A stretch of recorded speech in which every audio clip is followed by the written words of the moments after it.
The year 2007 appeared as the height of prosperity, with global stock markets reaching record highs while household debt in the United States surpassed $13 trillion. Beneath this veneer of wealth, banks were silently building mountains of leverage that would later trigger the most severe financial crisis in decades. Investors were borrowing at historically low interest rates to fuel asset purchases, creating an illusion of infinite growth. The paradox of abundant liquidity coexisting with hidden insolvency had echoes in every major financial system across the world.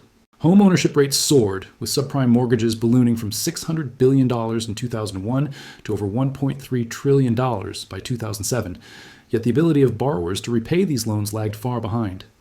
This imbalance was a warning sign that the economy's foundation rested on a precarious pyramid of debt. Globally, central banks pumped trillions in liquidity to maintain confidence, but the signals of systemic risk were ignored. Just as in previous crises, policymakers mistook short-term market stability for long-term economic health, overlooking mounting vulnerabilities. Financial instruments such as mortgage-backed securities and collateralized debt obligations promised to disperse risk, but in reality, they concentrated exposure across the banking system.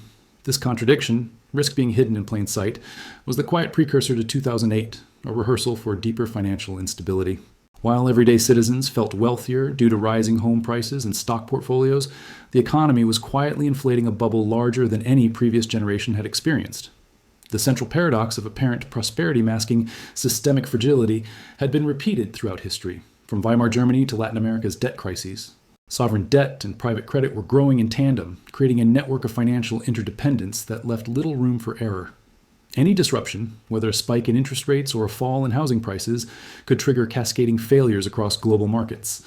International banks were interconnected through complex derivatives and off-balance sheet entities, making the system more sensitive to shocks.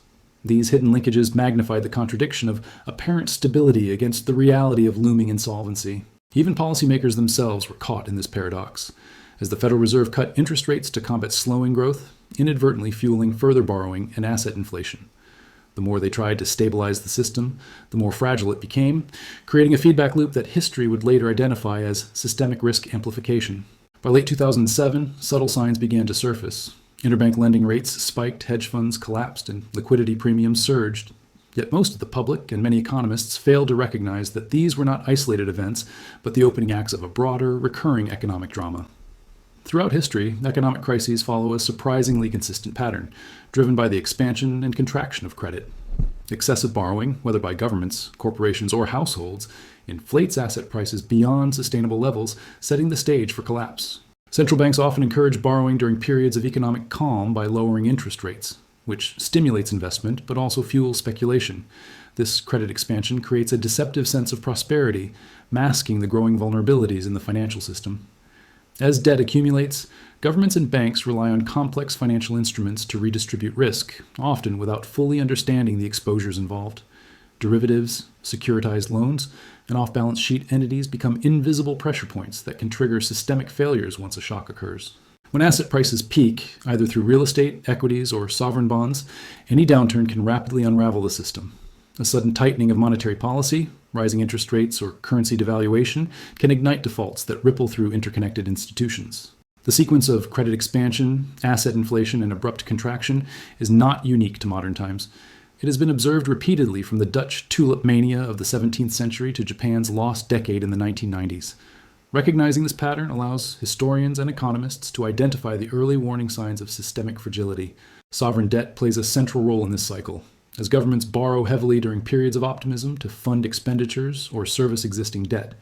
When repayment becomes unsustainable, inflation, devaluation, or default often follows, destabilizing the banking sector and the broader economy. Currency instability is both a symptom and an accelerator of the debt cycle, as excessive borrowing undermines confidence in monetary systems. Investors demand higher yields or flee the currency entirely, causing rapid devaluation that exacerbates repayment burdens. Credit bubbles often create moral hazard, where lenders and borrowers assume they are protected by central bank intervention or government bailouts. This misalignment of incentives amplifies risk, leading to larger-scale collapses when the system ultimately corrects itself. Banking regulation, or the lack thereof, determines how deeply these cycles affect the real economy. Periods of deregulation, such as the repeal of the Glass-Steagall Act in 1999, often coincide with financial innovation that increases leverage and interconnectedness, setting the stage for crisis. The recurring pattern is clear. Unchecked credit growth inflates asset prices, financial complexity obscures risk and policy responses, while stabilizing in the short term often magnify long-term vulnerabilities. History shows that ignoring this framework transforms minor shocks into full-blown economic catastrophes. Even after stabilization, the legacies of these crises lingered, influencing global monetary policy for decades. Hyperinflation in Germany led to the introduction of the Rentenmark in 1923, while the United States eventually abandoned the gold standard in 1933 to allow for more flexible monetary management. The Weimar Republic faced one of the most extreme economic collapses in modern history, as hyperinflation erupted between 1919 and 1923. Reparations imposed by the Treaty of Versailles required Germany to pay 132 billion gold marks, forcing the government to print money at unprecedented rates to meet obligations. By November 1923, the German papier mark had devalued so dramatically that a loaf of bread cost 200 billion marks. Savings were wiped out, pensions became worthless, and workers were paid multiple times per day just to keep up with price increases, exposing the fragility of debt-fueled currency systems. The hyperinflation crisis was driven by excessive borrowing during and after World War I, combined with central bank monetary expansion. The Reichsbank's repeated injections of liquidity to cover government deficits created a feedback loop, where more money printing led directly to further currency devaluation. International pressure compounded domestic problems, as foreign creditors demanded payments in hard currency rather than marks. Germany's attempt to borrow and service debt in a collapsing currency only deepened financial instability, illustrating the dangerous interplay between sovereign debt and monetary policy. The United States faced a parallel collapse a few years later during the Great Depression, beginning with the stock market crash on October 29, 1929. The Dow Jones Industrial Average lost nearly 25% of its value in 2 days, wiping out $30 billion in wealth and triggering widespread bank failures. Banking regulation at the time was minimal, with many institutions operating without sufficient reserves to cover depositor withdrawals. Between 1930 and 1933, over 9,000 U.S. banks failed, erasing savings and paralyzing credit markets, a stark example of systemic banking fragility. Government borrowing increased sharply as tax revenues collapsed, yet policymakers were constrained by the gold standard. The Federal Reserve's failure to expand the money supply aggravated deflation, turning a banking crisis into a broader economic depression. Deflation raised real debt burdens, making repayment impossible for households, businesses, and local governments. This created a vicious cycle of default, unemployment, and economic contraction, which would take years of fiscal and monetary policy experimentation to reverse. The Weimar and U.S. experiences share a critical mechanism. Excessive debt combined with monetary mismanagement produces currency stress and systemic banking instability. Both cases demonstrate that without careful regulation, economies can spiral from seemingly minor imbalances into catastrophic collapse. Even after stabilization, the legacies of these crises lingered, influencing global monetary policy for decades. Hyperinflation in Germany led to the introduction of the Rentenmark in 1923, while the United States eventually abandoned the gold standard in 1933 to allow for more flexible monetary management. The Latin American debt crisis of the 1980s began with Mexico's default in August 1982, when it announced it could no longer service $80 billion in foreign debt. Excessive borrowing in U.S. dollars during the 1970s, fueled by low-interest loans from international banks, left many countries vulnerable to currency fluctuations and rising global interest rates. Brazil, which had borrowed over $90 billion by 1982, faced a similar crisis as the U.S. Federal Reserve raised rates to combat inflation. The sudden increase in debt servicing costs triggered currency devaluations, soaring inflation, and an economic contraction that lasted for nearly a decade. Argentina's economy collapsed under $45 billion in external debt, with inflation peaking at over 400% in the mid-1980s.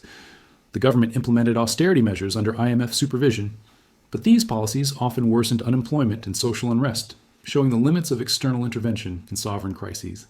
The pattern of overborrowing, reliance on foreign currency debt, and subsequent default mirrored mechanisms seen in earlier crises. Excessive credit expansion had fueled short-term growth, but when interest rates rose and commodity prices fell, the system could not sustain itself.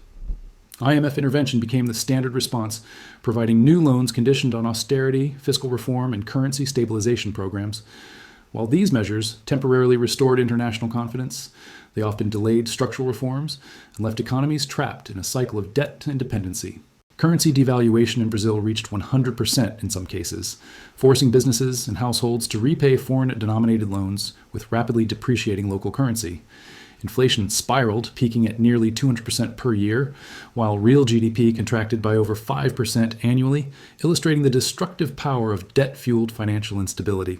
Mexico implemented a Brady Plan in 1989, restructuring over $50 billion of its debt with partial principal forgiveness and new bonds. This initiative marked a turning point in sovereign debt management, demonstrating that disciplined restructuring could stabilize economies without total collapse. Despite these interventions, many Latin American countries remained vulnerable as external debt continued to rise in the 1990s. The cycle of borrowing, currency stress, inflation, and default highlighted the systemic nature of sovereign debt crises and the fragility of emerging market financial systems.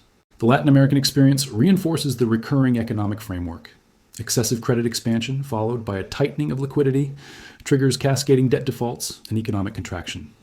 Patterns observed in Mexico, Brazil, and Argentina closely mirror the mechanisms that later surfaced in global crises, including 2008. Even today, policymakers study these crises to understand the limits of borrowing, the dangers of currency mismatch, and the risks of unregulated capital flows.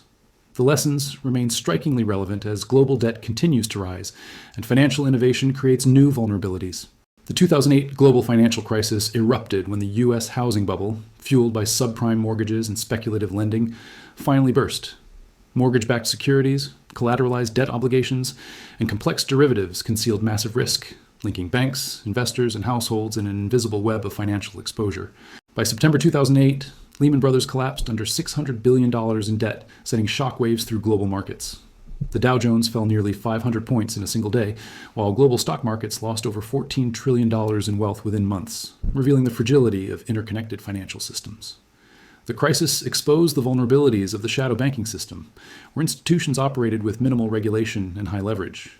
Investment banks, hedge funds, and special purpose vehicles created liquidity illusions, masking the true scale of exposure until panic struck.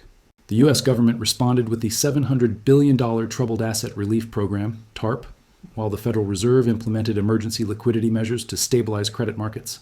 Despite these interventions, unemployment spiked to 10%, home prices fell by 25%, and foreclosures surged, demonstrating the limits of policy in reversing systemic stress immediately.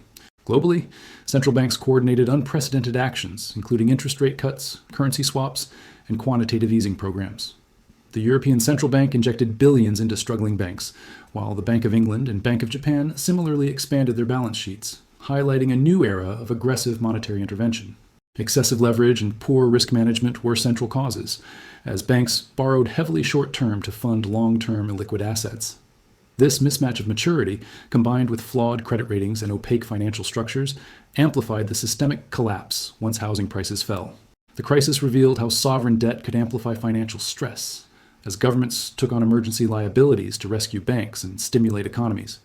U.S. federal debt rose from $9.5 trillion in 2007 to over $11 trillion by 2009, while European countries such as Greece and Ireland would soon face their own debt crises. Banks that had been perceived as too big to fail proved just as vulnerable, as interconnected balance sheets meant the failure of one institution threatened many. This revealed a critical systemic flaw, the assumption that liquidity interventions alone could prevent contagion in a highly leveraged global system. In the aftermath, regulatory reforms such as the Dodd-Frank Act were implemented to increase oversight, improve transparency, and reduce systemic risk. Yet, even these measures could not fully address the underlying drivers of credit expansion, asset bubbles, and sovereign debt accumulation. The 2008 crisis was, in many ways, a rehearsal for the patterns that could re-emerge in future financial upheavals. It illustrated clearly that debt, leverage, and monetary policy failures form recurring cycles, and that the global economy remains vulnerable to similar mechanisms today. By 2025, the United States national debt has surpassed $32 trillion, exceeding 120% of GDP, while interest payments consume more than 15% of federal revenues. Low interest rates and prolonged quantitative easing programs have encouraged further borrowing, creating a debt structure that is increasingly sensitive to global financial conditions. The European Union faces similar challenges, with total sovereign debt exceeding $11 trillion, and several member states carrying debt-to-GDP ratios above 100%. Countries like Italy and Greece remain particularly vulnerable to rising yields, as investor confidence in their bonds fluctuates with political and economic developments. Japan has maintained government debt at over 260% of GDP, largely financed by domestic savings and supported by the Bank of Japan's massive asset purchase program. While interest rates remain near zero, This dependence on monetary accommodation limits the government's flexibility to respond to future shocks. Central banks globally have expanded their balance sheets to unprecedented levels, with the Federal Reserve holding over $10 trillion in assets and the ECB exceeding $6 trillion. These interventions have stabilized markets in the short term, but they also amplify systemic risk by promoting risk-taking and delaying necessary debt adjustments. Emerging currency risks are intensifying, particularly in dollar-dependent economies, as U.S. monetary policy tightens in response to inflation. Rapid capital outflows from countries with weak currencies can trigger sudden devaluations, mirroring patterns seen in Latin America during the 1980s. The surge in sovereign and corporate debt during the COVID-19 pandemic added an additional layer of fragility.